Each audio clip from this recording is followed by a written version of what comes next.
amigos, ante la legislatura, proyecto de enmiendas al Código de Rentas Internas, la llamada reforma contributiva. ¿Cuáles son los cambios? ¿A quiénes beneficia? ¿Cuánto costará implementarla? Hoy analizamos todos estos puntos con los protagonistas. Tendremos a la gobernadora, jefes de agencia, incluyendo el secretario de Hacienda, legisladores, economistas y contadores públicos. Además, me acompaña un excelente equipo compuesto por Víctor Rivera, Anabel Torres Colbert, saludos. Buenas noches, gusto de verte a ti, gusto de verte a Anabel y buenas noches al país. Buenas noches a ambos. Víctor, Happy New Year, que hace, no te veía.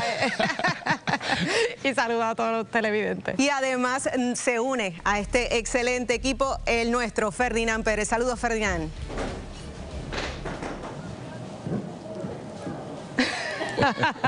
Ahí está. Comenzamos el análisis y el juego comienza ahora.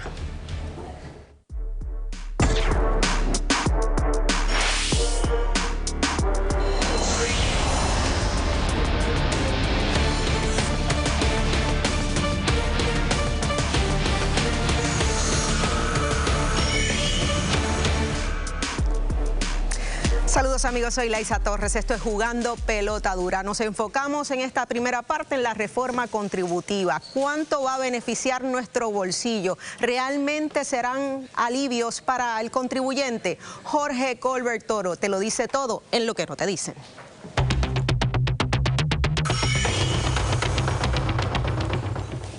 Tal y como se comprometieron con el país, la gobernadora Jennifer González, la mayoría parlamentaria, Cámara y Senado, presentaron hoy el proyecto de reforma contributiva que, si se aprueba, va a haber unos beneficios, sobre todo para la clase trabajadora, pero hay, como siempre, múltiples interrogantes sobre esta medida legislativa. Le vamos a dar un resumen de los puntos más importantes y, obviamente, las preguntas que tienen que ver con el financiamiento y si la Junta de Supervisión Fiscal va a aprobar o no esta medida. Vamos primero a los detalles de la misma, porque es una reforma importantísima. La gente necesita, y ustedes saben que este segmento, mire, hemos estado dándole a la batalla de que necesitamos alivios contributivos, el costo de vida es el problema principal en Puerto Rico y la gente está pidiendo algún tipo de ayuda. Así que la reforma puede ser un paso importante. Primero, se va a beneficiar 755,000 hasta 780,000 contribuyentes, personas que radican su planilla de contribución sobre ingresos, tiene un costo estimado de 550 millones. Quiere decir que para financiar esta reforma hay que buscar 550 millones de dólares, ya sea por nuevos ingresos o por ahorro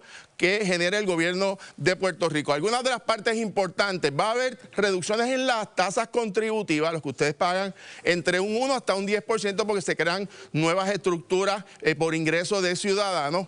Y entre los primeros beneficios que va a haber un aumento para la deducción por dependiente de sus hijos de 2.500 a 5.000, el doble. Eso son buenas noticias para los contribuyentes. Además, la deducción del AIRA sube de 5.000 hasta 7.000 y el grupo más importante, es decir, los que van a recibir el beneficio mayor son aquellos que tienen ingresos más o menos entre 61.500 hasta 90.000 dólares anuales. Eso es la clase media, la clase trabajadora. Así que otro punto importante es que el financiamiento, la pregunta de dónde se va a sacar el dinero para esta reforma, gran parte de ella va a ser una reducción de servicios profesionales, de contratos y de compras. Es decir, que el gobierno en este ejercicio ha hecho un examen en aquellas áreas donde entienden que puede haber unas reducciones de contrataciones y que pueda generar los ingresos suficientes. Ahora bien, aquí vienen algunas de las ejemplos de cuál es el beneficio. Vamos a coger algunos de los casos según está presentado el proyecto, ¿verdad?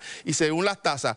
Un técnico de servicio que tiene un ingreso aproximadamente de 24.000 dólares anuales está pagando actualmente 565 dólares de contribución sobre ingresos.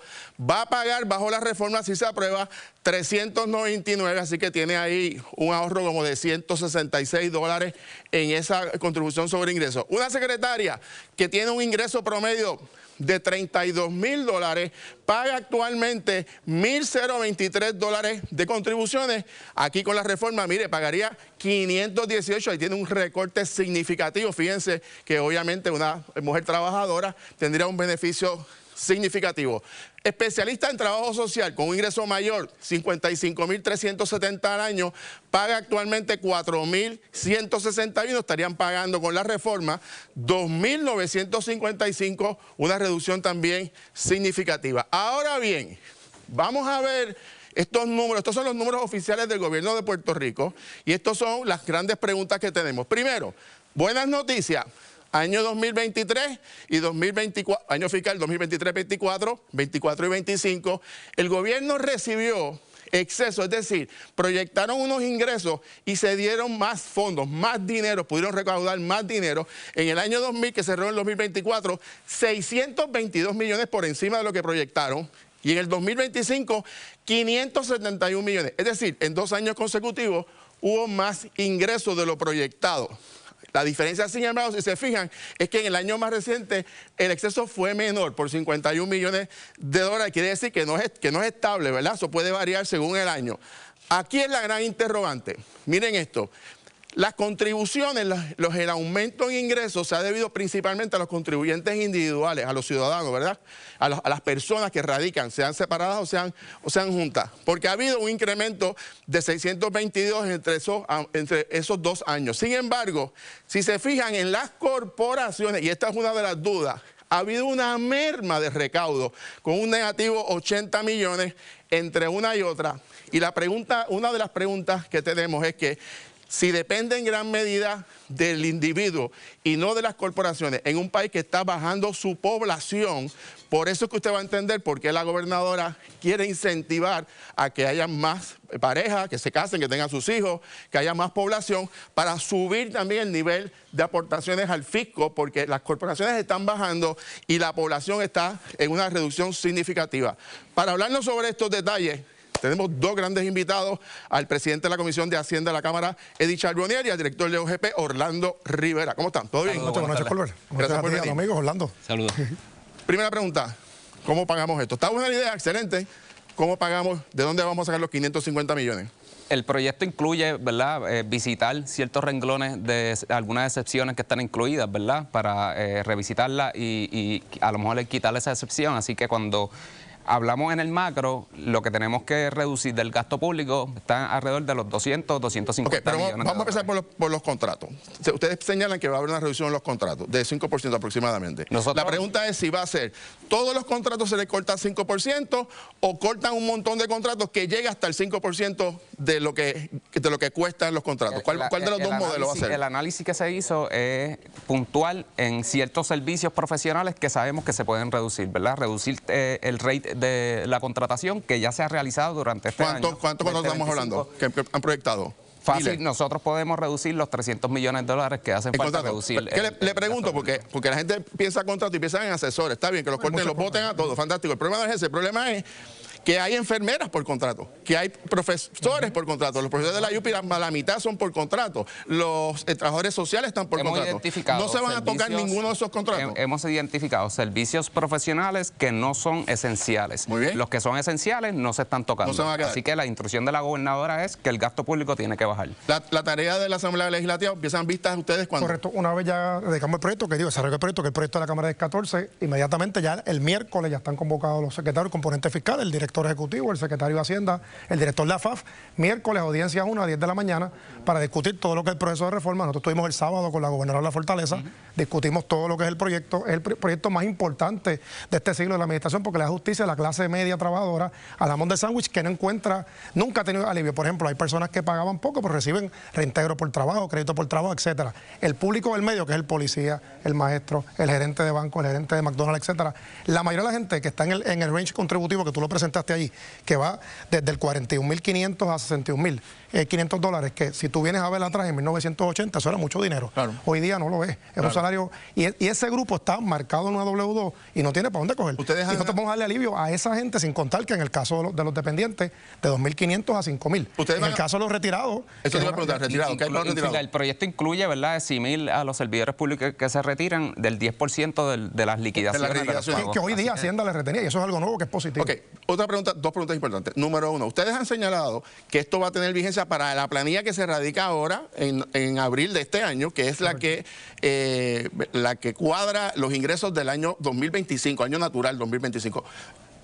¿Tiene el dinero para honrar eso este año? Durante el presupuesto del 2026 se incluyó un 5% de una reserva presupuestaria. Recordemos que la erradicación de planilla atiende un año natural y, ¿verdad? Y el presupuesto se divide en 2 años. Así que nosotros ya tenemos los 250 millones reservados en este año fiscal y ahora nos tocaría, ¿verdad?, poder identificar el del 2027, que ya lo comenzamos y a nivel legislativo es importante porque estamos discutiendo el presupuesto, comenzamos el 1 de febrero, lo podemos ver una cosa a la mano con la otra. Muy bien el director menciona, hay un 5% de reserva que está ahí. Los recaudos del gobierno han excedido los pasados 3 años, que el secretario de Hacienda lo va a estar explicando ahorita. Y de nuevo, dinero que tú envías a la calle, al bolsillo de la gente, dinero que mueve la economía. Yo pude ver las tablas de los ingresos de los meses de enero, febrero, perdón, de julio, de este año fiscal, de julio a octubre, lo que está publicado por el Departamento de Hacienda, y hay un incremento proyectado acumulativo de 117 millones. Entiendo que en noviembre, que no ha salido, pero también va a reflejar un aumento. Ya nosotros lo hemos visto y estamos hablando que hay unos 160 millones por encima de lo proyectado. Quiere decir que se está repitiendo el mismo patrón de los últimos 2 años. Es correcto. Ok.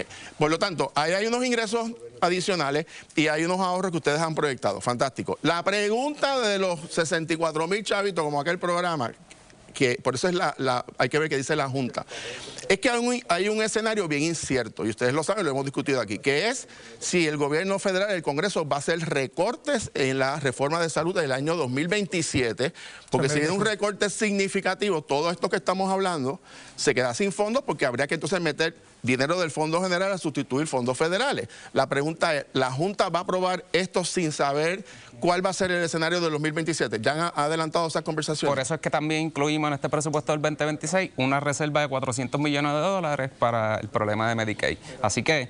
pero eso puede ser un recorte de 400 millones, pero si un recorte de $1 billón. Claro, ¿verdad? Pero la meta es que el Departamento de Salud y la gobernadora está, ¿verdad?, reuniéndose en Washington para que se apruebe por lo menos la misma cantidad que ya tenemos asignada. Hasta este momento. Hasta este momento, ¿verdad? Sabemos que tenemos que atender alguna discrepancia y la estamos atendiendo ya desde el presupuesto del 2026.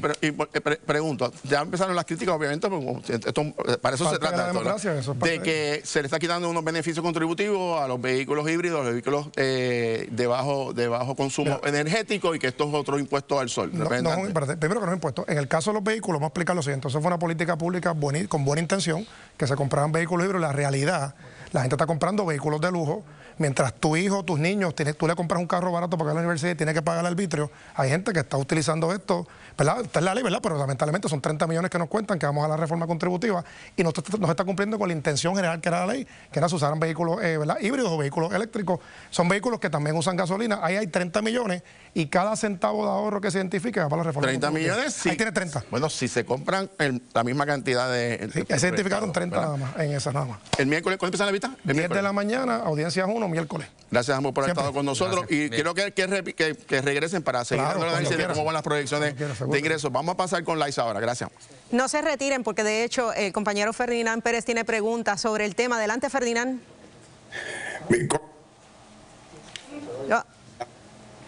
Tenemos, Ferdinand, tenemos problemas con el audio. No sé si... Ahora, vamos a ver. Ahora. No. Se corta el audio, está entrecortado, Ferdinand. Vamos con Víctor. Adelante, Víctor. Sí, quiero aprovechar que están ambos aquí porque esta mañana el representante Charbonnier había hablado de que el financiamiento no iba a ser suficiente, no podía llegar a 550 millones de dólares. Y la gobernadora básicamente pues entiende que la premisa es errada. Ahora que está aquí el presidente de la Comisión de Hacienda del Senado y el director de presupuesto, ¿es financiable esta reforma fiscal de 550 millones o no es financiable? Ahora te la contesto yo primero porque es bien fácil y la sacaron de contexto. Primero, cuando parte de lo que propone la ley es una eliminación de la ley 257 del 2018, ahí tenemos 290 millones aproximadamente.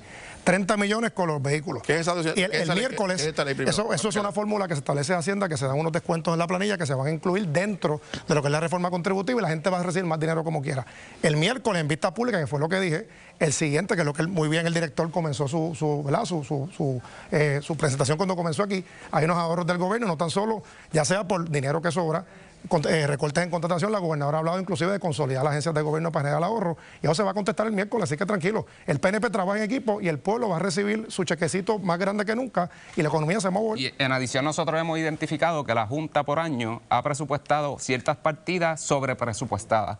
Cuando vemos que pasa el año, el gasto está por debajo a esa partida que asignan. Y ese Como, ejemplo, por ejemplo, y ese ejemplo es tan real que se enmienda el presupuesto. El presupuesto, cuando termina, antes de culminar el junio 30, hay que enmendarlo para añadirle. La Junta es la que lo presenta y lo aprueba.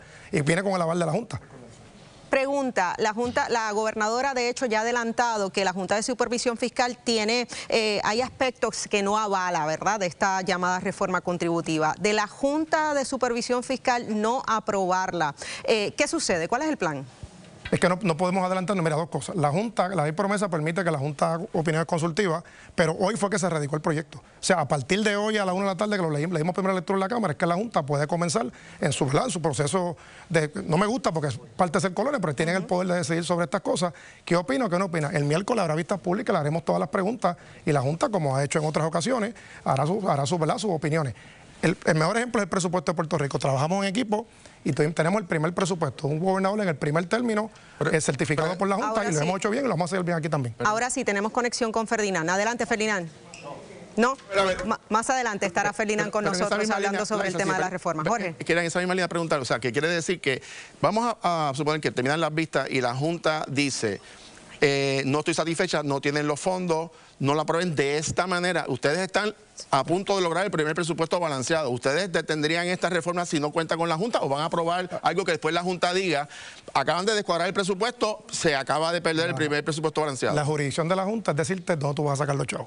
Para eso estos GP, que va a ir a la vista pública, a ver dónde están. Nosotros le vamos a preguntar. Lo hicimos con el presupuesto. La Junta no te puede decir dónde mover partidas. Es decirte, esto cuesta tanto. ¿Dónde están los 550 millones? ¿Dónde los sacaste? ¿Los puedes pagar? Y la respuesta es que están ahí. Nosotros le hemos presentado a la Junta con números y datos, ¿verdad? Y los análisis hablan por sí solos. Ellos tendrían que refutar esos datos que son tangibles. Gracias a ambos por estar con nosotros. Laisa.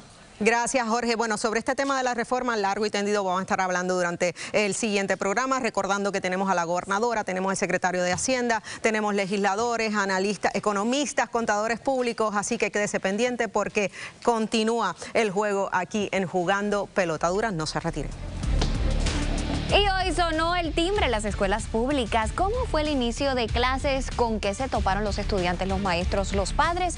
Le decimos al volver. Además, las propuestas de la reforma contributiva son viables. También lo discutimos y llega la gobernadora de Puerto Rico a este programa, así que usted no se puede perder lo que ella va a tener que decir. Y mientras Trump pide a Groenlandia como estado, en el Congreso se discute la independencia para Puerto Rico. Señores, ¿de qué se trata todo eso? Lo analizamos. Esto es Jugando Pelota Dura, no se retire.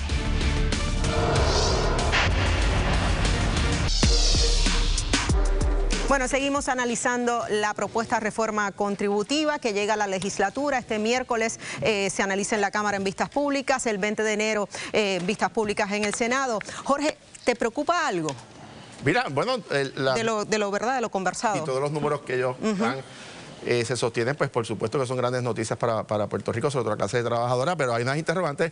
La más que preocupa o nos debe preocupar a todos es la incertidumbre, lo hemos conversado aquí varias veces, de los fondos federales en la tarjeta de salud, porque en la medida que hay un recorte por parte del Congreso hay que sustituirlo con los fondos locales y eso afectaría a la reforma contributiva, ¿no? Claro, Anabel. Y para añadirle a eso, Jorge, porque tú hablaste de que parte de lo importante para esta reforma contributiva es que los números que se tengan sean consistentes año tras año. No se puede depender de que un año hay una cantidad para propósitos de hacer una reforma que va a ser permanente y duradera. Correcto. Y en ese sentido, pues me preocupa estos ajustes por agencia o estos ajustes en los ahorros, cuán determinantes o cuán confiables pueden ser para que la Junta, que ha sido muy metódica y muy firme en no dar concesiones cuando no hay una permanencia y una continuidad, pues puedan pasar ese rigor para realmente sea una reforma que la sintamos de verdad. Anabel, yo creo que tú has dado en el punto, o sea, apostar a un financiamiento de esa reforma solamente en las partes de servicios profesionales y en la parte de reducción de gastos, y por lo que veo como que no hay algo que haya certeza o certidumbre, es algo que se va a empezar a ver cuáles son los contratos, cuáles son de servicios esenciales, cuáles no son, y para mí eso sigue siendo peligroso. Ojo, Estamos como en el sexto o séptimo gobierno que está apostando a la reducción de los contratos de servicios profesionales. Y eso nunca se ha dado en Puerto Rico. No ha pasado. Hay un dato interesante, y es que en realidad en los últimos años ha habido un exceso de recaudo a lo proyectado. No es dinero que sobra, son dos cosas diferentes. Es un dinero que lo proyectan y da más resultados. Eso es positivo por la nueva metodología del Departamento de Hacienda. Ahora bien, si se fijan, en los últimos años, un año fue 632 millones y otro año 530 y pico. Hubo una reducción. Quiere decir que entre los 2 años podemos tener la certeza de que hay más de 500 millones que ha habido en exceso de recaudo. Por eso es que la cifra aquí clave, que yo pienso que la Junta, donde va a llegar, es más o menos lo que fue la cifra que dio la gobernadora. 350 millones como un punto de partida, es un número razonable y un número que pudiese ser responsable a base de las proyecciones. Llevarlo al tope de 550 eso es preocupante. Es preocupante porque puede haber una merma, como hablábamos ahorita de las corporaciones, que tuvo una merma de 80 millones de cantazos entre un año y otro, y eso pudiese afectar aquí no hay, creo que tú decías, aquí no hay fondos recurrentes. Eso es lo importante, la recurrencia de los fondos. No solo eso, sino que ese argumento de que han habido ahorros no ha sido comprado por la Junta de Supervisión Fiscal cuando se han hecho otras propuestas, de que lo que se ha ido de alguna forma poniendo en la reserva, etcétera, porque la Junta lo ha dicho como que eso es parte de la responsabilidad fiscal en vías de salir de la quiebra y todo lo que eso trae. Y todos estos ahorros que se van por muchos años arrastrando, que están guardados en una cuenta, se va a utilizar una gran parte de ella para pagarle a los bonistas de la autoridad. Porque el gobierno, la autoridad no tiene dinero para pagar a los bonistas, es el propio gobierno que está reteniendo. Y ni siquiera para el asunto de las pensiones, eso fue Y sobre todo esto está el factor prisa. Correcto, también. Está el factor prisa. Porque digo que es para este año, la planilla de abril. Es para este año, porque si no también hay un costo político. Pero ahí está corriendo el reloj. Es mucha expectativa sobre un mismo ahorro. Esa es la realidad. Esa es la realidad. Bueno, amigos, hacemos una pausa. Este tema seguimos conversándolo. Recuerden, llega la gobernadora a nuestros estudios. Adelante, Kimberly. Gracias, Laisa. Y de hecho, quédese con nosotros porque hoy sonó el timbre en las escuelas públicas del país. ¿Cómo fue ese inicio de clases? ¿Con qué se toparon los estudiantes, los padres? Lo analizamos junto al secretario de Educación y nada más y nada menos que la gobernadora de Puerto Rico. Además, hoy radicaron la reforma contributiva. ¿Son viables las propuestas? Vamos a continuar discutiendo todo esto al regreso. Y en otros temas, mientras Trump pide a Groenlandia como estado, en el Congreso se discute la independencia para Puerto Rico. ¿De qué estamos hablando? Lo analizamos con nuestro panel político. Amigos, seguimos jugando pelota dura. Con una asistencia de sobre el 80% del estudiantado, hoy inició el segundo semestre escolar. ¿Cuáles fueron los retos? Vamos a ver el siguiente reportaje. Hoy el timbre sonó y miles de estudiantes regresaron a sus salones de clase con entusiasmo. Me pareció bien, estuvo muy organizado y estuvo muy bien. Aunque 3 planteles confrontaron problemas energéticos y estuvieron conectados a generadores eléctricos, el reto mayor fue en el acondicionamiento de los planteles. Jugando pelota dura visitó la escuela bilingüe Marta Vélez de Fajardo en Bayamón y esto fue lo que encontramos. ¿Cómo usted encontró la escuela cuando llegó? Muy bien, todo está al día. ¿Todos los salones tienen estos aires acondicionados? Fueron instalados hace 2 años, fue una compra que hizo la escuela, pero desde entonces esos aires no han tenido la conexión eléctrica. Ya están conectados los aires acondicionados, nos dijeron eso durante esta semana y pues se va a estar limpiando entonces esos aires para que se puedan encender. Tenemos básicamente todos los equipos, pero nosotros tenemos que a veces poner de nuestro bolsillo, por más que el departamento quiera ofrecernos materiales, a veces no llegan a tiempo. La planta física sigue siendo un tema de conversación, pues aunque muchas escuelas están funcionales, no todas están óptimas, como por ejemplo este techo, donde actualmente los estudiantes están tomando su clase de educación física, pero lo están haciendo bajo la lluvia porque el techo se percola. La gobernadora anunció una asignación de fondos para atender esta situación y a pesar de que no hubo incidentes en este regreso a clases, se enfrentaron viejos desafíos que no son nuevos, pero que levantan preocupación. ¿Está el sistema educativo realmente preparado para responder a las necesidades de los estudiantes? Juzgue usted. Bueno, y de hecho fue 80% la asistencia de estudiantes iniciando este segundo semestre escolar, 94% la asistencia de los maestros y directores escolares, un 96% de asistencia, casi perfecto. Vamos a analizar este inicio de semestre. Contamos no solo con el secretario del Departamento de Educación, Eliezer Ramos, también con la gobernadora Jennifer González. Le damos la bienvenida. Gracias, gobernadora, por estar acá. Mi primera participación este año aquí. Ave María, bueno. felicidades. Para bien sea. Que para bien sea, claro que sí. Bueno, ¿se cumplieron las expectativas de este segundo semestre? Evidentemente, yo voy a dejar al secretario, 856 escuelas, 231.000 estudiantes en el sistema público. El año pasado incluimos 30 escuelas bilingües nuevas. Este semestre se incluyen 15 más para un total de 85 escuelas bilingües. Se instauró un curso de manejo de emociones que fue una promesa de campaña y que ya está en operación. Una academia para padres y maestros de niños con discapacidades y condiciones especiales. Se adiestró y se certificaron a los maestros. Se están aumentando las escuelas en ciencias y matemáticas STEM, también se adiestró a maestros, se incluyeron nuevos cursos técnicos vocacionales, hasta en técnico de redes, entre otras cosas, así que se está utilizando ahora el sistema de educación incluso para un grado asociado en justicia criminal, para que puedan ingresar directamente a la policía. Y en este caso se invirtieron 45 millones de dólares para este regreso escolar de enero de este año, 50 millones en el semestre de agosto, para un total de casi 90 y pico de millones, lo que significa que las escuelas están en condiciones.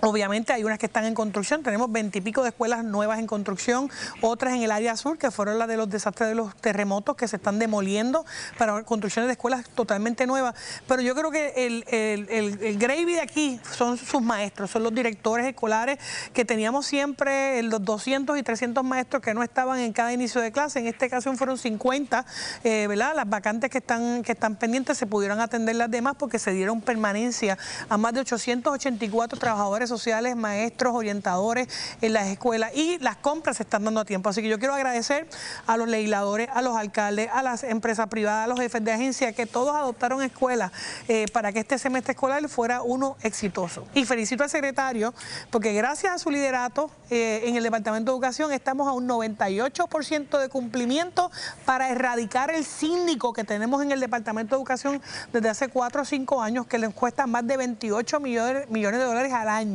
y que para los meses de marzo, ¿verdad? Febrero-marzo debemos estar en 100% de cumplimiento y lograr una hazaña de sacar este síndico federal, ¿verdad?, que le cuesta dinero al pueblo de Puerto Rico. Víctor. Gobernadora, un placer que usted esté aquí y esté el secretario. Su secretario fue mi estudiante en el salón de clase y yo lo voy a seguir retando como yo lo retaba en el salón de clase. Secretario, tenemos la ventaja de que usted también ha sido secretario en otras administraciones. Si tuviéramos que hacer un análisis de masa crítica de lo que era el inicio en aquellos momentos y lo que es inicio en este momento, ¿cuál sería este análisis suyo de masa crítica? Muchísima distinción. Yo te puedo decir que mi teléfono ha estado tranquilo en el día de hoy. Las escuelas, literalmente ha habido calma, ha habido un retorno sin complicación alguna a las escuelas, ¿verdad? Cada una de sus comunidades dentro de sus particularidades, pero te puedo decir que los retos que se han vivido históricamente en el sistema los estamos dejando atrás. Hay un reconocimiento igualmente, yo me mantengo en comunicación con los líderes gremiales que igualmente son nuestros ojos, ¿verdad? Y esa fiscalización yo creo que es importante, y todas las situaciones que se han venido trayendo se han ido atendiendo. Claro está, la planificación y la institucionalización de esa planificación ha sido clave. Ahorita en la tarde yo hablaba con el equipo de trabajo porque todo el mundo se siente de alguna forma en ese ojo de lo que típicamente era un huracán, ¿verdad? Hay una calma, no hay peticiones llegando, hay certificaciones de nuestros directores de que sus escuelas estaban aptas, hay comunicación directa, ¿verdad?, con ellos, y las cositas que a veces nos llegan por parte de los padres, que ha sido mínimo, igualmente son cosas que sus directores tienen que canalizar, ¿verdad?, adecuadamente. Y el sistema no solamente ha corrido con un plan A, tiene un plan B, tiene un plan C y tiene un plan D para poder atender cada una de estas situaciones. Anabel. Saludos a ambos y les pregunto, el asunto de todas las construcciones de los planteles, los que están en proceso y la utilización de fondos, pero sobre todo quiero preguntar desde ese renglón de la planificación. Todas estas construcciones y estas nuevas escuelas, están adaptadas a lo que es la población estudiantil en este momento y están atemperadas a lo que también el estudiantado de esa región necesita en este tiempo, porque como es de un proceso que lleva mucho tiempo, varios años desde los terremotos, etcétera, ¿cómo está esa actualización? Yo creo que es buena pregunta porque hay varios elementos. Tenemos escuelas que son bien viejas, que ha habido que hacer reparaciones. Por ejemplo, la que nosotros fuimos hoy en Bayamón llevaba 18 años sin que le sellaran el techo. Así que eso te incluye, ¿verdad? El agua, y el agua pues hace escante en un salón, no solamente en términos de la gotera, de la humedad, el daño de equipos, etcétera. Así que tú tienes ese tipo de reparaciones menores, pero que te incluyen plomería, electricidad. Por ejemplo, en la misma escuela de hoy se instalaron aires acondicionados hace 2 años, pero nunca se conectaron, porque la conexión eléctrica no estaba disponible, porque la subestación no estaba funcional. Todo eso es lo que se ha venido atendiendo, un esfuerzo institucional del gobierno, entre edificios públicos, la Oficina de Mejoramiento de Escuelas y el Departamento de Educación, para ponerle a todo el mundo a correr. Sobre la escuela nueva. ¿Quién falla ahí en ese atraso de...? Yo te voy a decir, históricamente no había dinero para mantenimiento en las escuelas. Simplemente dejaban que los papás y los maestros y alguien que auspiciara pintara y chinguín, chinguín, ¿verdad? No había una asignación recurrente. Nos costó poner las escuelas en condiciones para el semestre escolar de agosto 55 millones. 40 y pico ahora para este semestre escolar. Y estamos hablando de mantenimiento, plomería, baños, reparaciones de puertas, pintura. Y eso sin incluir las construcciones de escuelas nuevas. Por ejemplo, estas del sur, que cuando yo llegué no se había demolido ninguna. Yo tuve que ir con el secretario y decirle, las vamos a demoler hoy, haya o no haya permiso. Se empezó la demolición y empieza una construcción. Claro, ahí tenemos que los diseños tardan más porque tienen que ser diseños para cumplir, como son fondos federales, con terremotos. Tú tienes, cuando yo llegué no se había terminado el programa de columnas cortas en las escuelas públicas todavía, así que tienes distintas etapas de diseño, tienes las escuelas Innova. ¿Cuántas son, secretario? ¿23, 28? 26. 26 escuelas Innova. Disculpe que le interrumpa, solo para añadir, y no hay riesgo de pérdida de fondos por ese atraso muchos de los casos son federales, porque empiezan en lo que se conoce como la serpiente, pero el gobierno de Puerto Rico, el Departamento de Educación, ha sido bien proactivo en tratar de identificar y darle rienda a para que paguen y para que se hagan los adelantos, pero el Departamento de FEMA es quien va autorizando cada una de estas construcciones. El secretario puede hablar más de eso. Secretario, además del tema, quisiera, ¿verdad?, brevemente, antes de despedir el segmento, las protestas de empleados de mantenimiento, ¿verdad? Empezamos también, todo empezó muy bien, pero hay un grupo, un sector de empleados que han protestado y han amenazado con huelga, con irse a la huelga. Que no son del Departamento de Educación. No son del Departamento de Educación. Si nos puede aclarar un poco. Son empleados privados, contratados por una compañía privada que el departamento contrata y le brinda servicios. ¿Y qué va a pasar con ellos entonces? Nosotros estamos vigilantes, ¿verdad?, de esa situación. No queremos entrar en esa, ¿verdad?, en esa disputa obrero-patronal. De una compañía privada. Y si tenemos que sustituir empleados, lo vamos a hacer. Y si tenemos que Pero si se van a la huelga, afectaría el servicio, el sistema. Y se afectarían ellos mismos, porque sin contrato igualmente pues no tendrían. ¿Estarían dispuestos a ustedes también en algún momento a sustituir la compañía? Totalmente. Claro, todo está sobre evaluación. Mi obligación es asegurar el servicio. Las escuelas necesitan mantenimiento. Yo voy a asegurar ese servicio. Esto es una disputa. Cuando yo vi la manifestación, yo decía, le llamo al secretario y le digo, tenemos una disputa obrero-patronal en el Departamento de Educación.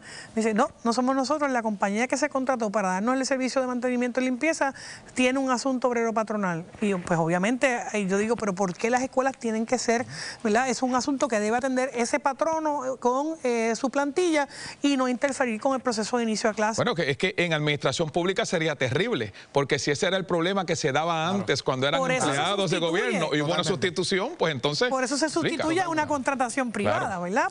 Para que el gobierno de Puerto Rico pueda ser ágil en el mantenimiento de nuestras escuelas. Así que es un asunto ajeno y el departamento evaluará si tienen o no tienen los recursos, porque nada puede afectar lo que empezó bien hoy, lo que ha sido, ¿verdad?, la política pública nuestra. Yo vengo de la escuela pública y yo lo primero que prometí al pueblo de Puerto Rico es que yo quería escuelas en condiciones, que los maestros tuvieran los materiales, que los directores de escuela tuvieran un entorno escolar con las herramientas para hacer su trabajo.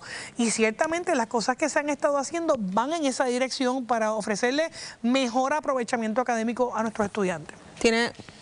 Sí, particularmente el servicio hoy no se vio afectado por esto. Ellos hicieron uso de la libre expresión, cooperaron. En algún momento se les pidió hay que bajar el volumen porque las clases iniciaron en la escuela y ellos, dentro de todo, ¿verdad?, colaboraron. Pues así que no hubo una interrupción y estuvieron hoy en la mesa de negociación. A pesar de la denuncia que se hizo, ellos estuvieron negociando sus cláusulas. Secretario, gracias. Gracias, ¿verdad?, por este inicio exitoso de nuestro semestre escolar. Gracias en el Departamento de por el apoyo, Pública, porque sé que igualmente el programa ha estado apoyando. Estamos dando seguimiento, obviamente. Claro que sí, es muy importante para todos. Y a la gobernadora se mantiene acá con nosotros porque retomamos con usted el tema de la reforma contributiva y el secretario de Hacienda, Kimberly.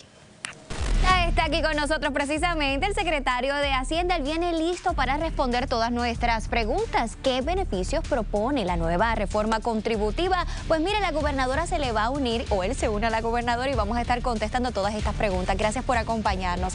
Además, sobre la mesa del Congreso, el tema de la independencia para Puerto Rico, mientras Trump con los ojos puestos en Groenlandia para ser el estado número 51. Nosotros lo discutimos. Además, llega nuestro panel de expertos en economía. ¿Cómo reacciona a las propuestas de la reforma contributiva? ¿Son viables? Quédese con nosotros. Este es el número 1 de sus noches jugando pelota dura.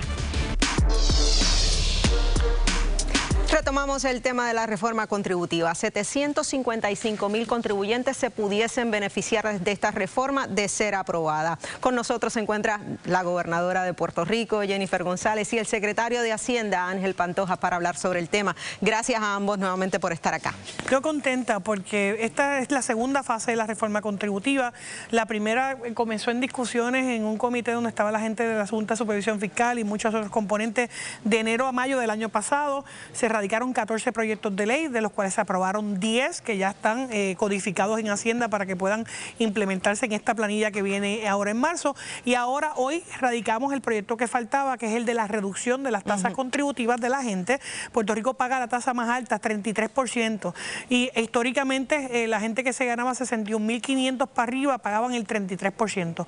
Ahora, con esta nueva reforma, todas las clases contributivas que se gana $20,000 hasta 100 van a haber reducciones dramáticas, se aumentan las deducciones. Por ejemplo, una persona que tiene un niño hoy tiene una deducción de $2.500, con esta reforma la deducción será de $5,000 por menor. Esto va a ayudar no solamente a que la gente pueda sentir un alivio real, sino expandir el núcleo familiar. Además de estas consideraciones, incluimos unos brackets contributivos nuevos, lo que nos van a permitir que casi el 99% de los contribuyentes vean rebajas sustanciales en sus planillas y casi son 2.600 contribuyentes que se van a quedar, ¿verdad?, básicamente como están en el día de hoy. Entra a la discusión el compañero Ferdinand Pérez con preguntas de inmediato. Adelante, Ferdinand. Hola, gobernadora. Saludos al secretario. Feliz año a ambos, ¿no? Felicidades a ti también. Usted plantea que todas las personas que están entre los 60 en adelante van a tener una reducción significativa.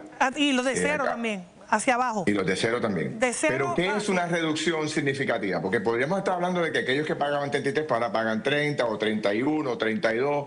Realmente hay una rebaja significativa en la tasa. O sea, la gente nos está viendo y quiere sacar el cálculo en la casa.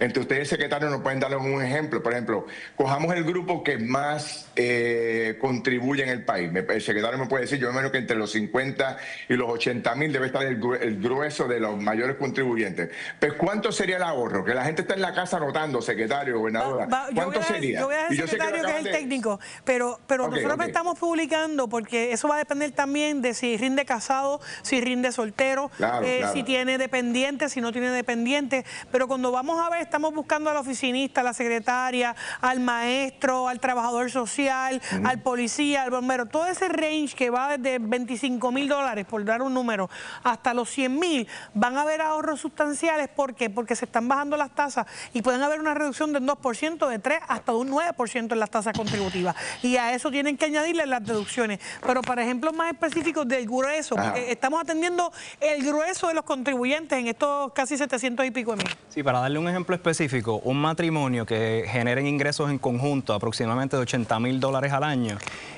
sin considerar la deducción que se está aumentando de dependientes de 2.500 a 5.000, tal cual como está el Código de Rentas Internas a la fecha de hoy en la actualidad, generaría un ahorro de cerca de $1.900, y eso sin considerar si tuviera algún dependiente, cosa que la deducción se duplica. Eso sin considerar si tuviera alguna aportación a una cuenta IRA, que también se aumentó el tope de unos $5.000 a unos $7.000, y a la IRA educativa, que estaba en 500 y ahora el tope se aumentó a unos $1.000. Así que, cogiendo ese ejemplo, un matrimonio cerca de los $80.000, pues estamos hablando de un ahorro de cerca de $2.000 en su planilla de contribución sobre ingresos. Sin contar las deducciones. Sí, le escucho, gobernadora. Sin contar las deducciones adicionales. Ponle que ese mismo caso tenga 3 niños. Pues tiene la deducción de $5.000 por cada menor. Correcto. Ponle que ese mismo matrimonio tenga unas giras educativas de $1.500, tiene las deducciones adicionales. Póngale que ese mismo matrimonio tenga las deducciones de retiro, suben a ¿cuánto? A $3.000. Correcto. ¿3.000 fue que Sí, aproximadamente. Aproximadamente $3.000. Ahí te puede hacer una diferencia de mucho más del doble de lo que reciben el día de hoy. Y sin ser, ¿verdad? Sin entrar en proyecciones de negatividad, pero obviamente siempre esto termina en las manos de la Junta de Supervisión Fiscal. Colbert ahorita hablaba con el director de la Oficina de Gerencia de Presupuesto, con el presidente de la Comisión de Hacienda. Esto va a caer en la Junta. Ya usted todavía no ha podido recibir ese endoso de la Junta sobre este tema. Qué bueno que toca ese tema. ¿Cuál es la probabilidad de que eso ocurra y que no nos quedemos otra vez debatiendo el tema? Mira, yo creo que esa es la pregunta más importante aquí, y te voy a explicar por qué. Nosotros hemos estado reunidos con ellos y el secretario directamente con la Junta, que estuvo en toda esta discusión de enero a mayo del año pasado, y mi equipo de trabajo, incluyendo el secretario, de agosto a diciembre del año pasado. La Junta lo que quiere es que los chavos estén. ¿De dónde los vamos a sacar? Que se identifiquen de dónde se va a pagar. Y nosotros como gobierno este año hemos generado unas economías que vamos a hacer de manera permanente. Yo reduje el gasto público, yo reduje las compras en el gobierno, reduje las contrataciones, pero son reducciones que no son momentáneas, ¿verdad? Hay una de estas reducciones que las vamos a hacer de manera permanente. Eso me financia una parte. Por otro lado, la propia Junta nos dio algunas alternativas de recaudo, que algunas de ellas fueron incorporadas en esta reforma. Y cuando venimos a ver, por ejemplo, una de las medidas que está radicada ya es la imposición de un 4% sobre los intereses de ganancia de intereses de capital de las personas que vengan nuevas por ley 60. El que viene de afuera, que hoy paga 0%, le vamos a poner un tax de 4%. Pero al local, eso me genera ingresos. Al local, que hoy paga entre un 15 y un 22%, ese es el número, ¿verdad? Entre un 15 y un 22%, el local que por el mismo concepto va a pagar 4%. Lo estamos bajando para incentivar al nuestro también. Así que hay distintas medidas que van a generar ingresos y hay otras medidas, obviamente, que son de control de gasto, y nuestra meta es hacerlo de manera permanente. Y uno de los elementos importantes, Ferdinand, es que la Junta de Control Fiscal en los últimos 5 años ha estado subestimando, ¿verdad?, por debajo el recaudo del gobierno de Puerto Rico. Y cuando vemos la gráfica, el recaudo va bien alto y los estimados de la Junta bien bajito. ¿Y qué hace eso? Nos congelan, nos frisan todo ese aumento en el recaudo y no se puede utilizar. Que en los últimos 5 años nosotros hemos podido identificar que eso debe equipararse a lo que de verdad se está recaudando y por lo tanto aplicárselo directamente a la reforma. Una última pregunta para dejar a los compañeros que puedan, ¿verdad?, hacer las preguntas también pertinentes. La gente reclama la reducción del IVU. O sea, todo el mundo entiende que como parte de una reforma o de alivio al bolsillo, se debe considerar reducir el IVU. Siempre se plantea que está comprometido y que no se puede. Lo discutieron ustedes, buscaron la alternativa de que por algún lado pudiera haber una reducción en el IVU, que es una de las cargas más grandes que tiene la gente. Mira, el IVU ocurre si usted compra algo. Pero ¿qué hacemos con el que no está comprando algo? ¿Qué hacemos con el que se retiró y literalmente cuando se va a llevar sus ahorros del gobierno de Puerto Rico tiene un tax de un 10% sobre su dinero ahorrado? Que ahora con esta reforma se le elimina ese 10% de tax y puede llevarse ese dinero de ahorro. Estamos hablando de pensionados cuya pensión no llega a los $2.000. Aquí, en esta segunda fase, nos hemos dedicado a las escalas, porque ciertamente cuando tú te vas a mudar a Puerto Rico y tú tienes un 33% de taxes que vas a pagar sobre $61.000, te hace no atractivo vivir aquí. Hay una tercera fase que va a incluir evaluar los arbitrios sobre los vehículos, evaluar la estructura del IBU, ¿verdad? Entre otras cosas, porque tenemos que verlo, ¿verdad? Con mucho más detenimiento, y yo quiero que le llegue a más gente. Yo quiero que el dinero le llegue directamente a la clase media en Puerto Rico. Si yo toco el IBU exclusivamente, no puedo darle mejoras a la gente de la clase media en la isla, porque solamente el que compra, ¿verdad?, el que adquiere, es el que se va a ver beneficiado. Víctor. Gobernadora, ahorita se hablaba de ahorros y de ingresos nuevos como fuentes de financiamiento para la reforma. A mí, como exfuncionario y como profesor de administración pública, siempre me ha preocupado en estos asuntos lo que es la recurrencia de los fondos para garantizar una reforma contributiva. Háblenme ambos de eso, por favor. Mira, lo primero es, hay dos asuntos. El que la Junta subestime los recaudos del gobierno, automáticamente nos congela un chunk bastante grande de fondos anualmente, que se frisan ahí. La Junta no cuenta con ellos para nada, pero entonces tampoco te permite utilizarlo. Y yo estoy diciendo que ese dinero se debe contabilizar, ¿verdad?, como parte de las economías del gobierno para redistribuírselas a la gente. La segunda, nosotros hemos recortado el gasto de contrataciones, el gasto de compras del gobierno, a tal magnitud, ¿verdad?, que podemos identificarlos y apuntarlos en este pote, porque sabemos que van a ser economías recurrentes. Tenemos también, ¿verdad?, y se van a estar radicando unas medidas que van a seguir reduciendo el gasto en muchas áreas. Todo lo estamos poniendo ahí porque la meta debe ser que esto le llegue a la gente, no que el gobierno siga gastando como no tiene. Hay un efecto de inflación y la manera del gobierno incentivar a la gente a permanecer en Puerto Rico, a que no se nos vayan, a aumentar la tasa de natalidad, es que tenemos que incentivar a las familias, ¿verdad?, a que permanezcan aquí. Obviamente, esto se va a complementar con los ahorros que se están haciendo en la parte energética. Queremos bajar la factura de la luz, para eso las contrataciones que se están haciendo de gas, entre otras cosas. Pero te voy a dar un ejemplo nuevo. Históricamente había una política pública de que una persona que comprara un vehículo de lujo, de 80,000, 90,000 o 100,000 dólares, que era híbrido o era eléctrico, tenía una exención total en Hacienda. Pues obviamente, ¿quién puede comprar un vehículo de 90,000 dólares? ¿Quién puede comprar un vehículo de 100,000? Un BM que sea eléctrico y obviamente está exento de pagar una sola contribución, mientras la clase media en Puerto Rico tiene que pagar taxes por un vehículo de 24,000, de 25,000 y de 39,000 dólares. Así que eso se elimina con esta reforma, esa exención a esos vehículos, y la gente va a pagar por el vehículo que está utilizando. En seguimiento a la pregunta que hace Víctor sobre el asunto del financiamiento de la reforma contributiva, se ha hablado de que se va a estar haciendo unos ajustes de gastos por agencia, etcétera, para lograr, ¿verdad?, a llegar unos fondos. Quiero saber la metodología.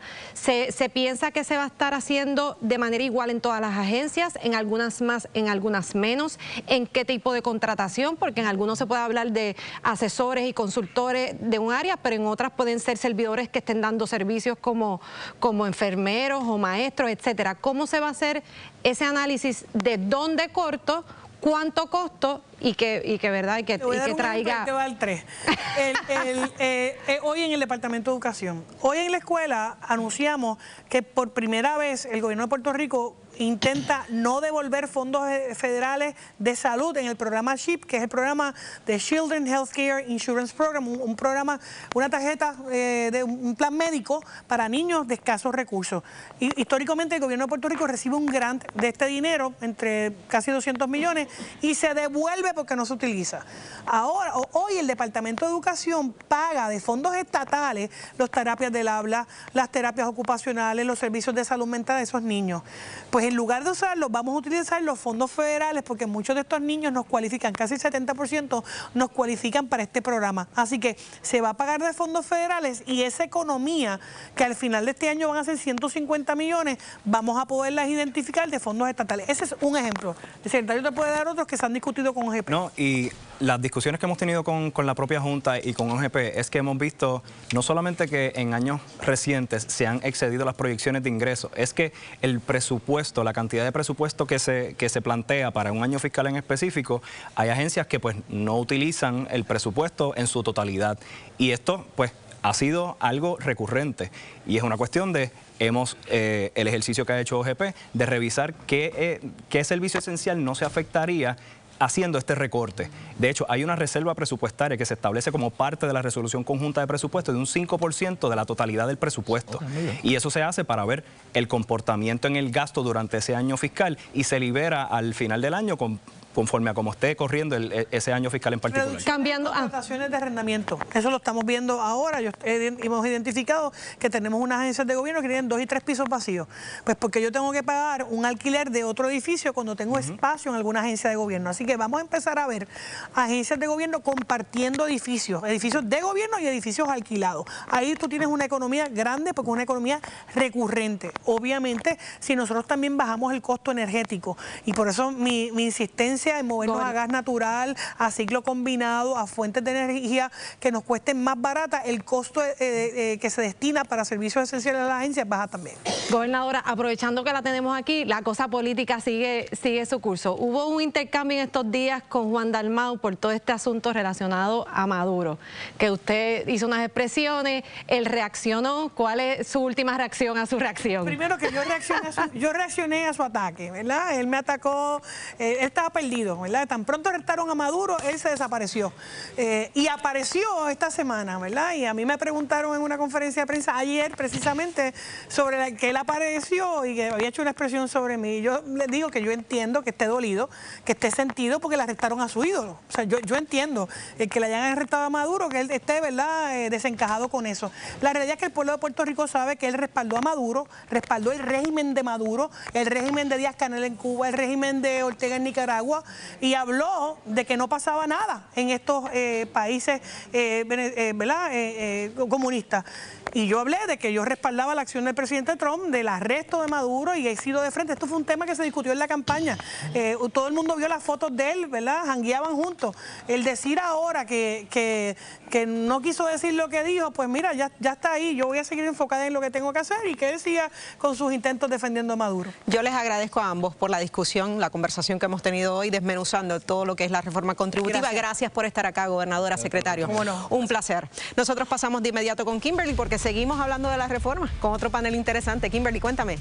La conversación continúa y llega nuestro panel de expertos. Ya ellos están aquí para hablar de economía, cómo esto va a impactarle a usted, cómo reacciona a todas las propuestas de esta reforma contributiva. ¿Serán viables? ¿No serán viables? Tiene que ver lo que ellos nos van a decir. Y mientras Trump pide a Groenlandia como estado en el Congreso, se discute la independencia para Puerto Rico. Lo analizamos con nuestro panel político. Bueno, contamos con un panel distinguido para seguir analizando esta reforma contributiva presentada que se encuentra en la legislatura en estos momentos. Francisco Párez, exsecretario del Departamento de Hacienda, también con nosotros Kenneth Rivera, contador público autorizado, y José Caraballo Cueto, economista. Gracias a los tres por estar acá. Gracias por la oportunidad. Bueno, el dinero para amortiguar, ¿verdad?, el costo de esta reforma contributiva, que supuestamente vendría de economías del gobierno, Párez, ¿existe o no existe? Sí, mira, todavía no hemos visto un estudio de la medida o lo que el Departamento de Hacienda le vaya a divulgar a la Asamblea Legislativa en cuanto a los costos. Me parece, viéndolo y con la experiencia que tuve, buena o mala, en el departamento, que estamos hablando de que la principal fuente de repago de esas reducciones y expansión de los umbrales de las tasas contributivas viene de los mismos individuos al momento en que se elimina el descuento de 5% y de 8% que se implementó en el año 2018 y en el año 2020. Así que todavía, ¿verdad?, cuando me hablan de los 550 millones, que no me queda claro si ese es el número costo bruto o el número neto de esa reducción. Claramente también esto, en cierto sentido, pues el gobierno, y no tan solo esta administración, pues se dedicó a trepar el gasto público a niveles sin precedentes y se encuentran en esta posición que tienen un gasto público altísimo. Es verdad que hay sobrantes, pero cada vez ese margen de sobrante cada vez es menor y lo van a ver en los estados financieros auditados y se encuentran entonces en este juego de Kitty Pong. ¿Así lo ves? Bueno, yo veo que en Puerto Rico estamos pagando más impuestos en los últimos años. Están las compras por internet que antes no pagaban impuestos y han ido paulatinamente aumentando. Ya estamos cerca de los 200 millones. Y están los aranceles del gobierno federal, que esos están en cerca de 285 millones. Esos son impuestos que estamos pagando de distintas formas, salen de nuestro bolsillo y la Junta de Control Fiscal no lo está integrando en los planes fiscales. Así que eso es dinero que está por ahí perdido. Yo creo que hay que traer eso a la mesa y en ese sentido esta reforma contributiva puede ser simplemente neutralizar esos impactos de estos otros impuestos que hemos estado pagando. ¿Se le hace justicia con esta reforma contributiva a la clase trabajadora? Justicia no. O sea, y una cosa que ten presente, por ejemplo, cuando aquí se adopta el IBU en el 2006, ya va para 20 años, el arbitrio recaudaba 600 millones. Ahora mismo el IBU está recaudando casi 3.000 millones, que es casi 5 veces eso. O sea, aquí las contribuciones poquito a poco han seguido subiendo, como el cuento de que si estás cocinando un sapo y lo hierves poquito a poco, no se da cuenta hasta que finalmente lo cocinaste. Pues aquí han seguido subiendo las contribuciones poco a poco y la gente no se está dando cuenta de esto. Esto mitiga, claro, esos aumentos, pero no nos devuelve a niveles que estábamos antes. Claro, definitivamente. Ferdinand Pérez se conecta de inmediato con más preguntas. Adelante, Ferdinand. Bueno, saludos a todos los buenos amigos allá en el estudio. Yo escuchaba a Kenneth ahora, que fue una pregunta que le hice a la gobernadora sobre el tema del IVU, de 600 a 3.000 millones. Y entonces Caraballo con el asunto del impuesto de las ventas por internet. Y a Paco lo escuché esta mañana en Noti1 un poco narrando lo difícil que se le hace a un secretario de Hacienda poder tener un racionamiento completo sobre una reforma contributiva cuando se entrega a última hora. Esto va corriendo a 100 millas por hora, esta reforma contributiva. Yo no sé cuán preparado está el gobierno y la legislatura para poder aprobarlo, pero lo que al final del camino la gente quiere saber es si esto de verdad le va a hacer justicia al bolsillo de la gente, si de verdad vamos a recibir un impacto serio. Paco, no sé cómo lo veas tú y todos los compañeros, pero hay de verdad la forma de hacerle justicia, porque cuando tú sumas, de hecho este ejercicio lo hemos hecho antes en el pasado, yo lo hice con Kenneth aquí, o sea, esta es una de las jurisdicciones y también lo hizo Caraballo, un estudio de todo lo que nosotros pagamos en contribuciones, es una cosa increíble. Y entonces ahora se nos va a hacer un ajuste. Me decía el secretario de Hacienda ayer un poco que más o menos la gente entre 60 y 80 mil pesos va a recibir un beneficio de como $1.900 al final del camino. Sí, Ferdinand, yo creo que la pregunta es dónde va a estar la Junta parada. Mi experiencia no fue positiva con la Junta en cuanto a la implementación de medidas, y los márgenes de superávit que existían en esa época eran del doble o el triple de lo que va a estar viendo el gobierno de Puerto Rico en este año fiscal. Así que dentro de un ambiente donde el margen era aún más amplio, la Junta era muy restrictiva, exigían que reducciones en tasas contributivas vinieran acompañadas de aumento en tasas contributivas en otro componente. Ya estamos viendo, por dar un ejemplo, los recaudos al Fondo General para este trimestre están un poco por debajo al año anterior. Eso no necesariamente te dice que es un escenario apocalíptico, pero yo habiendo estado en esa silla, le tengo que decir que a mí me tendrían sudando un poquito nervioso, no te voy a mentir. Y en cuanto a cantidad, o sea, si una persona que se gana $25.000 va a haber un ahorro de $280 más o menos. El que esté en 50.000, 1.300. El que esté en 100.000, 4.000. Y el que esté en 150 va a haber 5.500. O sea, depende de cuánto tú estás pagando, vas a ver más ahorros. Gente que paga menos, va a haber menos ahorros. Sin embargo, ¿verdad? Estamos hablando de de rebaja en tasa contributiva específicamente, pero un poco la pregunta que surge hoy, como surge la nata en el café, es ¿qué ocurre con otros problemas estructurales que afectan el bolsillo del consumidor? Sí, que volvemos, el asunto del contributivo tiene que venir también enmarcado en qué el gobierno determina o en qué programas va a gastar, y en la medida en que no se tenga esa conversación, lo que se va a tener el kitipón que hemos estado viendo. Yo creo que hay que tener una reforma impositiva amplia que incluya incluso los impuestos a la propiedad mueble e inmueble, porque estamos viendo parchos aquí y allá. No sé si se pueda llamar una reforma contributiva completa, sí atiende a algunos aspectos como el caso de los vehículos que no están pagando impuestos en arbitrios en la actualidad, vehículos carísimos eléctricos, mientras los vehículos más económicos sí están pagando, pero me gustaría ver por fin, que es un reclamo tanto de contadores como de economistas, de ver una reforma abarcadora completa, que se mire todo lo que estamos pagando y se mire cómo podemos mejorar la calidad de vida de los puertorriqueños. Francisco, mencionamos la Junta de Supervisión Fiscal antes de pasar con Ferdinand. ¿Cuáles son las banderas rojas que que levantaría la Junta a tu juicio? Típicamente, si no viene acompañada de neutralidad a nivel de recaudos, lo que bajas por un lado a nivel de recaudos, tienes que venir acompañado de un aumento de impuestos u otro impuesto nuevo en otra partida. Y por lo menos de esta medida no se desprende que se está cumpliendo ese parámetro que ellos han exigido en el pasado. Y sobre lo comprensivo, lo puedo entender, también puedo entender el approach que está teniendo esta administración de tal vez fragmentar un poco, porque presentar cosas demasiado abarcadoras en este proceso democrático se presta para que no ocurra nada. Correcto. Vamos a pasar con Ferdinand. Adelante. Yo quería saber, o sea, ustedes que son 3 expertos en el tema, el IVU es intocable. Para no volver a preguntar más esto ya, porque se lo pregunté a la gobernadora y la gobernadora decía, bueno, el IVU afecta al que compra. Pero ¿quién no compra? Ferdinand, te voy a hacer un cálculo de servilleta. El presupuesto es de 3.100 millones, se recaudan 13.600 millones de dólares. Eso te da una diferencia de 500. Estás por debajo ahora mismo 200, 300 millones de dólares en el primer trimestre. Eso te pone, ponle 200 millones por encima de los gastos. Y cada punto de IVU son 300 millones. Claramente hay un descuadre. Por eso, pero el IVU lo que está pignorado es una porción, o sea que hay una porción que sí te la pueden tocar, o sea, no es todo lo que está pignorado. Correcto, yo he propuesto, por ejemplo, que el IVU que se envía a los municipios se elimine y eso salga entonces del Fondo General, y eso en sí mismo puede ser una rebaja contributiva sólida y va a beneficiar a las personas que ganan menos, porque el IVU es un impuesto regresivo que lo pagan más los que menos ganan. Bueno, compañeros, gracias. Gracias por la conversación, gracias por explicarnos un poco más, ¿verdad?, todo el contenido de esta reforma contributiva. Amigos, luego de la pausa llega nuestro panel político y hablamos un poquito de esto, pero también otros temas interesantes. Groenlandia, Estado 51, y hay posibilidad de que se discuta un proyecto a nivel de Congreso para la independencia de Puerto Rico. Kimberly. Eso está por verse, señores, pero usted votó la encuesta, claro. De aprobarse la nueva reforma contributiva, esto beneficiará a su bolsillo. Un 56% dice que no. Gracias a todos por participar. Y miren, vienen como ladrón en la noche. Mira ahí, rapidito está nuestro panel político. Gracias por acá. Mira, gracias por acompañarnos, tan lindo. Bueno, ustedes siempre están en tensión. Sobre la mesa del Congreso el tema de la independencia para Puerto Rico, mientras Trump con los ojos puestos en Groenlandia para hacer el Estado 51. ¿Qué va a suceder? Lo analizamos con las voces del Senado, así que usted quédese con nosotros. Bueno, amigos, y el análisis ahora lo componen los senadores Carmelo Ríos, María de Lourdes Santiago y Luis Javier Hernández. Gracias a los tres nuevamente por estar acá como todos los lunes. Muy buenas noches a todos y todas. Bendición a don Carmelo y doña Lidia.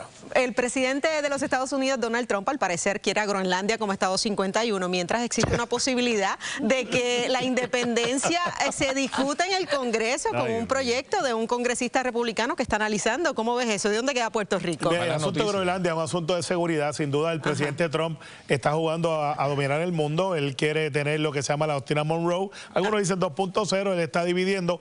La seguridad ártica es un issue, porque pues literal están construyendo barcos que pueden navegar mucho más rápido, romper el hielo, y es un asunto de tener los chinos y los rusos lo más lejos posible de lo que son las fronteras, irónicamente, de Estados Unidos continental. ¿Y este proyecto de la independencia? Eso es un invento de un grupo que ahora pues se ha quedado solo, porque Juan, que fue con ellos, los dejó a pie y dijo que ya el PIB no tiene que ver nada con eso, a pesar de que está en la foto y salieron bonitos para la foto. Y veremos a ver cuando un republicano como McClintock, que no ha sido muy bueno y es medio racista, tienes un grupo que no representa a nadie, como Fedel, y toda esta gente de Power for Puerto Rico, que son 3 personas en 3 grupos diferentes haciendo lo mismo, financiados no sabemos por quién, para violar la voluntad del pueblo que votó por la estadidad. María de Lourdes. Bueno, la voluntad del pueblo, quien no la respeta, es el gobierno de los Estados Unidos, que, o sea, antes uno decía, no, el próximo Estado 51 va a ser de ser Groenlandia. Yo creo que esto envía un mensaje tan claro al sector anexionista en Puerto Rico. A los Estados Unidos lo que le interesa, como decía don Pedro, es la jaula, no los pájaros. Y en la medida en que Groenlandia, además de ser un punto estratégico importante, es un lugar muy rico en recursos, una población muy reducida, cerca de 60.000 40.000 personas y en una relación algo compleja con Dinamarca, pues les parece que es terreno fértil para extender su voluntad de dominación en todo el mundo. Yo no sé si esto realmente vaya a llegar a algo, ¿verdad? Sería importante conocer cuál va a ser la reacción precisa del resto de Europa, pero de nuevo es un desaire a los que llevan no sé cuánto tiempo suplicando la anexión de Puerto Rico, gastando enormes cantidades de dinero. Creo que van otra vez de gira a Washington DC con cartulinas o sin cartulinas, como vayan, pero evidentemente no hay ningún ambiente para que progrese ese reclamo de anexión. Luis Javier, independencia por un lado, estadidad con este caucus pro estadidad convocado por la gobernadora en Washington en marzo. ¿El Partido Popular? Pues mira, un punto importante con relación a Donald Trump y el tema de Groenlandia. Yo creo que el presidente Donald Trump ha sido un presidente demasiado errático, no va por una reelección y está tomando decisiones muy peligrosas para Estados Unidos y el país, pero esos son otros 20 pesos. En el tema del estatus, ¿verdad? Yo creo que todos debemos estar de acuerdo que no se va a mover ni un ápice del tema del estatus en este cuatrenio, ni con el Congreso, ni con este presidente. Así que yo sé, obviamente, que Juan fue al Congreso a pedir la independencia, reunirse con algunos congresistas, cosa que dijo que no iba a hacer en la elección. Y el PNP ahora viene en una campaña para hacer otro trip para Estados Unidos, a perder el tiempo, porque tuvimos cabilderos de embuste, tuvimos allí 20 años de Jennifer González, del PNP en el Congreso y no pasó nada. Punto importante, hay otros asuntos más importantes de Puerto Rico. El tema contributivo es importante, el tema energético es importante, el tema del manejo de fondos federales, tanto que se dan golpes en el pecho de que quieren ser como un Estado, pues recibimos una cantidad histórica en fondos federales y en estos momentos la gobernadora de Puerto Rico ha sido peor que la pasada administración y eso que íbamos por mal camino. Me da mucha gracia que el Partido Popular le huye al estatus como Juan a Maduro, pero cambiando el tema. Pasa que enfrentamos los retos verdaderos de los puertorriqueños, no le tenemos miedo ni a Maduro ni a la estadidad, pero sí tenemos miedo al gobierno tuyo. Sí, no hay proyecto de estadidad este cuatrenio, ¿no? No, por ninguna parte. La gobernadora dijo que sí. Y fíjate, y por eso cuando sea perdida la base. Y por eso es que tenemos que seguir luchando. Yo que estoy en el lado demócrata, hemos logrado que se apruebe, cuando estamos en los demócratas, que se apruebe, a pesar de que el Partido Popular va y busca republicanos, Dalmau, José Luis, primo de Juan Dalmau, fue y buscó republicanos para que se opusieran. Héctor Ferrer Río, que en paz descanse, buscó a alguien de Indiana para que se opusiera a un republicano, enemigos de Puerto Rico. Esos son los aliados del Partido Popular. Carmelo, pregunta, cambiando el tema. Hoy se dio allí en el Senado un caucus de la gobernanza del Senado y el presidente Tomás Rivera Chats. Qué bueno que usted lo sabe. Con todos los jefes de agencia. Parecía una reunión de gabinete. Parecía un ejercicio de liderato del legislativo hacia el ejecutivo. O un operativo federal por la cantidad de guaguas negras. ¿Cuál fue el propósito de esa reunión? No es la primera vez. Cuando Tomás Rivera Chats preside, hemos tenido la costumbre ya este segundo, donde se reúnen los jefes de agencia, planteamos lo que son las necesidades, pues que somos mayoría, y en adición de que somos parte del mismo equipo de gobierno, de mayoría. ¿Pero tenía que ver con el asunto de la reforma contributiva? Se habló de la reforma contributiva, se habló de las agencias, dónde estamos, se habló de reconstrucción, se habló de vivienda. Todos los legisladores tuvieron la oportunidad, de distritos y por acumulación, de plantear a las jefes de agencia de una manera directa la comunicación que no se debe de perder y ponernos de acuerdo en lo que estamos de acuerdo y en lo que no, tener la discusión. Así que fue un ejercicio bien bueno y yo creo que productivo, con el aval de la gobernadora, que ciertamente estaba bien. Pero no hubo ahí como un intento de quitarle quizás protagonismo el mismo día que la gobernadora hace este anuncio tan importante. Lo hizo con Pedro Pierluisi cuando era gobernador, lo hizo también, aunque no era el presidente del Senado, y lo hizo también con Jennifer en la primera sesión. Brevemente. Con relación al tema de la reforma contributiva, yo escuché a la gobernadora aquí hablar sobre la misma y te dice que el país sigue siendo medias verdades. Lo del tema de los carros no es solamente lo que van a eliminar, van a pagar los que tienen placas solares y baterías, o sea, la exención de lo que tiene que ver con sistemas de placas solares, con sistemas de batería, los vehículos, no solamente los BM, sino también los vehículos económicos que son eléctricos. En fin, Aquí es importante saber, ¿verdad?, si la gobernadora ya tiene negociado el asunto con la Junta de Control Fiscal, porque me preocupa. Que el tema de la Junta venga después a poner, Jennifer, la excusa barata de que no se aprobó la pregunta fundamental, ¿por qué el impuesto más terrible en Puerto Rico es el de ventas y uso? Porque es un impuesto regresivo, afecta más a la gente pobre. La pregunta fundamental, aquí estuvo el panel de expertos diciéndolo, ¿es posible reducir el IBU? No está ignorada la totalidad del IBU, por ahí deberíamos estar comenzando. Debe serlo, pero lo importante es que usted va a pagar menos en esta reforma. Gracias, compañero.